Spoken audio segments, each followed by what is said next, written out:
se marie. Vous m'avez dit, venez voir la corbeille. Alors voyons la corbeille. Nous avons bien le temps. Mon maître est parti hier soir avec toute sa noce chez le beau-père. Il ne revient qu'à 11 h pour aller à la mairie. Regardez-elle jolie. Oh, je lui trouve l'air goliche, mais elle est de bonne famille. C'est la fille d'un pépiniériste de Charentonneau. Le père nous beaucoup. Oh, dites, monsieur Félix, si vous entendez dire qu'elle ait besoin d'une femme de chambre, faites-moi signe. Vous voulez inquiéter votre maître, monsieur Beaupertuis? Ah, ne m'en parlez pas. C'est un acariade de première. Il est sournois, jaloux, maussade, grognon. Et sa femme, bon. Vous savez, monsieur Félix, je n'ai pas à dire du mal de lui. Oh non, non. Mais alors, sa femme, une chipie, une bégueule, qui ne vaut pas mieux qu'une autre. Et, quand monsieur part, elle part aussi. Oh. Et où est-ce qu'elle va? Elle ne me l'a jamais dit. Jamais. Vous ne pouvez pas rester dans une maison comme ça. Oh, et j'aimerais tellement servir chez des gens de mon goût. C'est Noël. Ne vous dérangez pas, c'est la tante d'Énisette. Est-ce que la noce est arrivée? Pas encore, aimable perruque, pas encore. Qu'est-ce que vous faites? Ah, vous allez voir, elle est sourde comme un pot. Oh. Alors, on va à la noce? On va pincer du rigodon? Ah non, pas du tout. J'ai cru que le rendez-vous était à la mairie, mais on m'a dit que c'était ici. Alors je suis venue. Oui, oui, monsieur Lapalisse est mort de maladie. Ah non, non, non, pas à pied, en fiacre. Tenez, prenez ceci. Mais amenez cela dans la chambre de la mariée. C'est mon cadeau de noces. Oh, je vais en profiter pour aller voir la corbeille. Adieu, à vos dessous. Faites attention, oui, c'est fragile. Elle est mignonne cette petite, elle a joli midois. Oh, bah si c'est pas joli à votre âge, petite coquine, asseyez-vous donc. Et bien aimable ce garçon. Faites les cabriolets. Ah, voilà une aventure. Elle me coûte 20 francs, mais je ne les regrette pas. Félix, monsieur, figure-toi. Mais monsieur arrive sans sa noce? Oui, elle est en train de s'embarquer à Charentonneau, dans 8 fiacres. J'ai pris les devants pour voir si rien ne cloche dans mon nid conjugal. Les tapissiers ont-ils fini? Et a-t-on apporté la corbeille et les cadeaux de noces? Tout est là, monsieur, tout est là dans la chambre. Très bien. Figure-toi que parti ce matin, 8 h, à Charentonneau. Oh, mon neveu se fait attendre. La tante Vésinette. Pas tant, je sais mieux que toi. Figurez-vous que parti ce matin, 8 h, à Charentonneau. Ah, mon neveu, mais permettez-moi de vous féliciter. Pourquoi? Ah oui, on s'embrasse énormément dans la famille de ma femme. Parti ce matin, 8 h, de Charentonneau. Et la mariée? Oui, elle me suit de loin, dans 8 fiacres. Parti ce matin, 8 h, de Charentonneau. J'ai apporté vos cadeaux de noces. C'est gentil de votre part. J'étais dans mon cabriolet, je traversais le bois de Vincennes. Tout à coup, je m'aperçois que j'ai laissé tomber mon fouet. Comme le manche est en argent, j'arrête mon cheval et je descends. Je retourne, je l'aperçois à 100 pas de là, dans une touffe d'ortie. Je me pique les doigts. Oh, ces sentiments vous s'honorent. Quel sentiment. Ah, sa prestige, j'oublie toujours qu'elle est sourde. Ça me fait rire. Je retourne, plus de cabriolet. Mon cabriolet avait disparu. Oh, monsieur a perdu son cabriolet? Monsieur Félix, je cause avec ma tante qui ne m'entend pas. Je vous prie de ne pas vous mêler à mes épanchements de famille. Je dirais même plus. Les bons maris font les bonnes femmes. Sur une tuture, en plan-plan, le cabriolet avait disparu. Je questionne, j'interroge et on me dit qu'il y en a un d'arrêté au coin du bois. J'y cours et là, qu'est-ce que je trouve? Mon cheval en train de mâchonner une espèce de bouchon de paille orné de coquelicots. Je m'approche et aussitôt une voix de femme part de l'allée voisine en criant « Ciel, mon chapeau !» Le bouchon de paille était un chapeau. Elle l'avait suspendu à un arbre tout en causant avec un militaire. Un militaire, c'est cocasse. Entre nous, je pense que c'est une caillarde. Je suis de Saint-Aubin. J'habite Saint-Aubin. Sur une future, en plan-plan. Près de la pompe à feu. Oui, j'ai entendu. J'allais présenter mes excuses à la dame et lui offrir de payer le dommage quand ce militaire s'interpose. Une espèce d'Africain rageur. Il commence par me traiter de petit criquet. Sapristi, la moutarde me monte au nez et, ma foi, je l'appelle Béni Zoubzou. Il s'élance sur moi, je fais un bond et me retrouve dans le cabriolet. La secousse fait partir mon cheval. Et voilà, je n'ai eu que le temps de lui jeter une pièce de 20 francs pour le chapeau. Ou de 20 sous, car je ne suis pas fixée, mais je verrai ça ce soir en faisant ma caisse. Et voilà la monnaie de ma pièce. La paille est belle. Oui, mais trop cher la botte. Oh, mais il faudrait chercher longtemps pour trouver un chapeau pareil. Je sais de quoi je parle. Voyons. Monsieur Félix, je vous prie de ne pas vous mêler à mes épanchements de famille. Oh, mais monsieur. Silence, maroufle, comme dit l'ancien répertoire. À quelle heure va-t-on à la mairie? À 11h. 11h. Oh, 11h. On va dîner tard. Je crois que je vais aller me faire un petit riz au lait. Vous permettez, mon neveu? Comment donc? Ça me fera extrêmement plaisir. Au revoir, mon neveu. Adieu, ma tante. Une fois mariée, tu ne passeras pas souvent à jouer à ça. Et l'autre côté? C'est ce que je disais. Et l'autre côté. Là. Adieu, mon neveu. Enfin, dans 1 heure, je serai mariée. Je n'entendrai plus mon beau-père me crier à chaque instant « Mon gendre, tout est rompu !» Vous êtes-vous quelquefois retrouvé en relation avec un porc-épic? Tel est mon beau-père. J'ai fait sa connaissance dans un omnibus. Son premier mot envers moi fut un coup de pied. J'allais lui répondre à coup de poing, quand un regard de sa fille me fit ouvrir la main. Et je passais ses 6 grosseaux au conducteur. Après ce service, il ne tarda pas à m'avouer qu'il était pépiniériste à Charentonneau. Vous voyez comme l'amour rend ingénieux. Je lui dis « Est-ce que vous vendez des graines de carottes ?» Il me répondit « Non, mais j'ai des très beaux géraniums.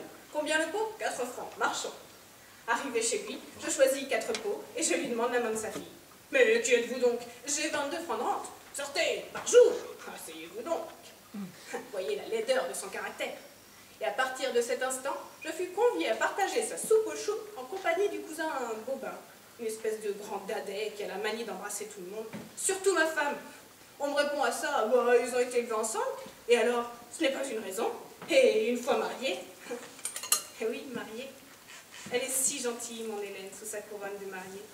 Et je pourrais l'embrasser, sans que le porc-épic que vous savez me crie « Monsieur, on ne marche pas dans les plates-bandes !» Non, monsieur Émile, je vous en prie. Entrez, madame, ne craignez rien. C'est pas mon chapeau, et son africain, sapristi. Émile, pas de scandale, hein? Soyez tranquille, je suis votre cavalier. Vous ne comptiez pas d'en voir si tôt, monsieur. Comment donc votre visite me flatte beaucoup, mais j'avoue qu'en ce moment... Qu'est-ce qu'ils veulent? Offrez donc un siège à madame.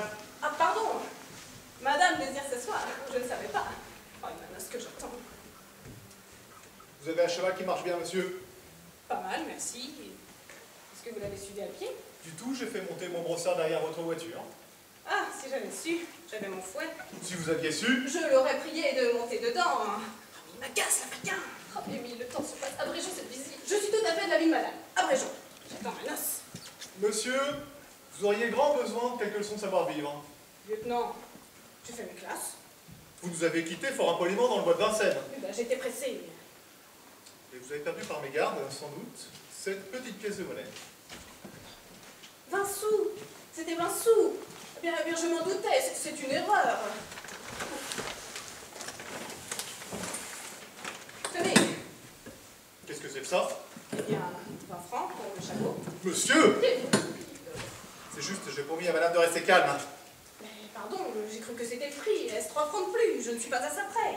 Il ne s'agit pas de cela, monsieur. Nous ne sommes pas venus ici pour réclamer de l'argent.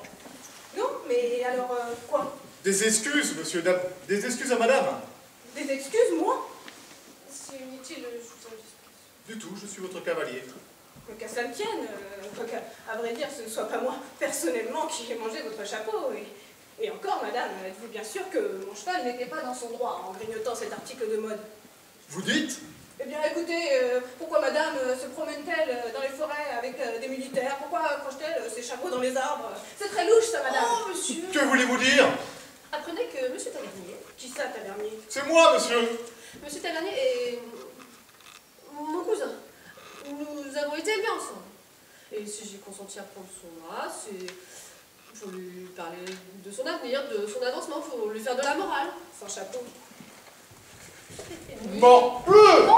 Mais ne cassez donc pas mes chaises, ou... Il n'y a pas de y aller. Abrégeons, monsieur. Vous m'avez pris mon mot, j'allais le dire, abrégeons. Voulez-vous, oui ou non, faire des excuses à madame? Comment donc, très volontiers. volontiers, je suis pressée. Madame, je vous prie d'agréer ma considération la plus distinguée avec laquelle j'infligerai une volée à cocotte. Ça ne suffit pas? Non?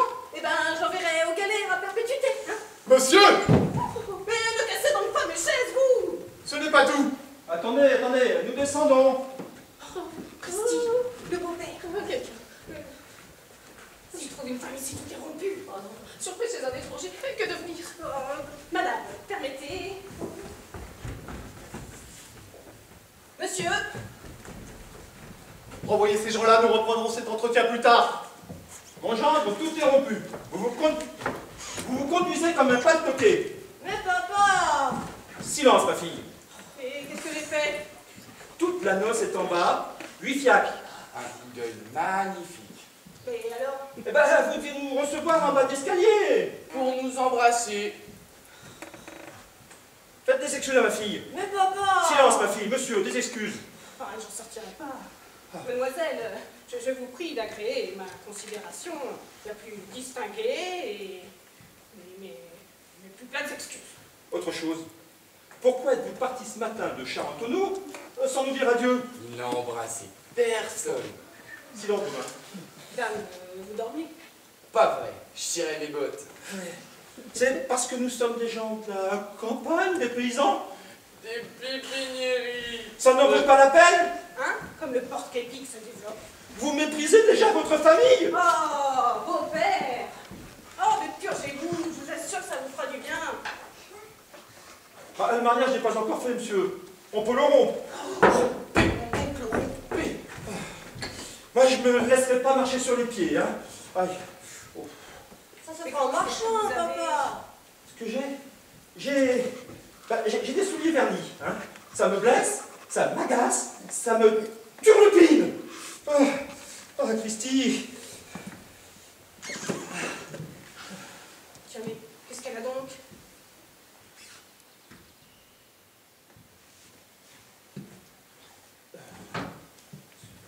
Ça marche. Secoue-toi. Ça la fera descendre.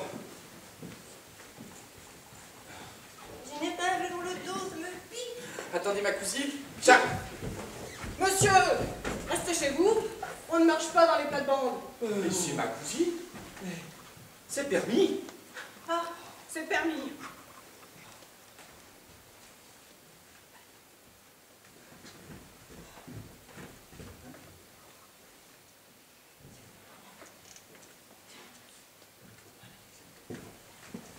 Bon, toi, attendez, je reprends mes esprits là.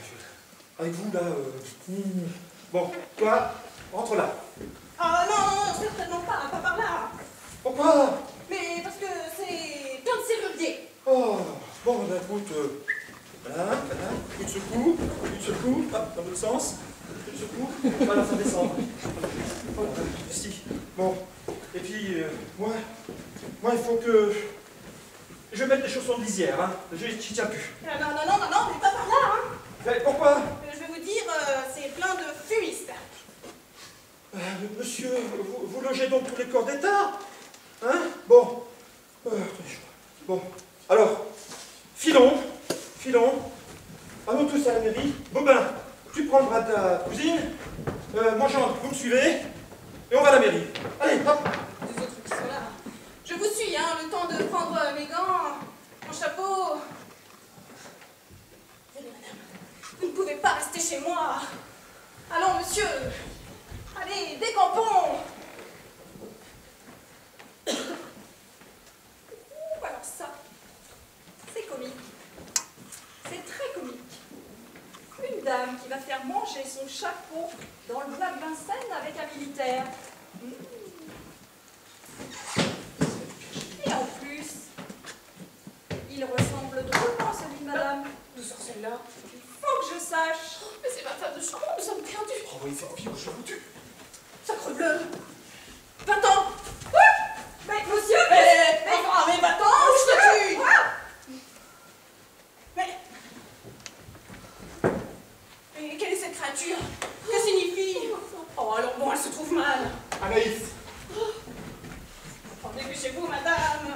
un verre d'eau sucrée, monsieur, un verre d'eau sucrée. Voilà. Anaïs. Alors donc, pour bleu. possible maintenant. Madame, je ne voudrais pas vous renvoyer, mais je pense que si vous retournez chez vous... C'est cette fille.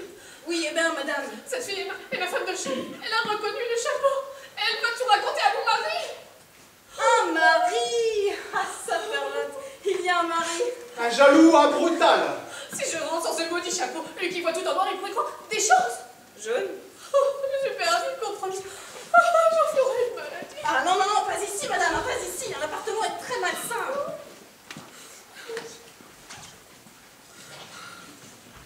Bonjour. Bonjour. Voilà, voilà. Bon, monsieur, qu'est-ce que nous décidons? Il faut absolument se procurer un chapeau tout semblable et vous êtes sauvés. Sapristi, elle a fait qu'un raison. Tenez, madame. Regardez, voici l'échantillon. Et en visitant les magasins... Moi, monsieur, mais je suis mourante. Oh. Allez-y. Non. Et donc, madame est mourante. Oh là là. Eh bien, ce verre d'eau, Oui, tiens, mais il est bu. Mais vous, monsieur, qui n'êtes pas mourante. moi, monsieur, quittez madame dans un pareil état. Bonjour. Bonjour. Oui, voilà, voilà. Mais enfin, monsieur, ce chapeau ne viendra pas tout seul sur la tête de madame. Sans doute, monsieur, courez, courez. Oh non, monsieur, partez vite. Oh non, mais partez vite et jolie, mais je me marie, moi, madame. J'ai l'honneur de vous faire part de cet affreux événement. Ma noce maintenant au pied de l'escalier. Je me moque bien de votre noce. Lieutenant. Et surtout, choisissez une taille exactement la même. Mon mari connaît le chapeau. Mais madame. Avec des coquelicots. Vous permettez?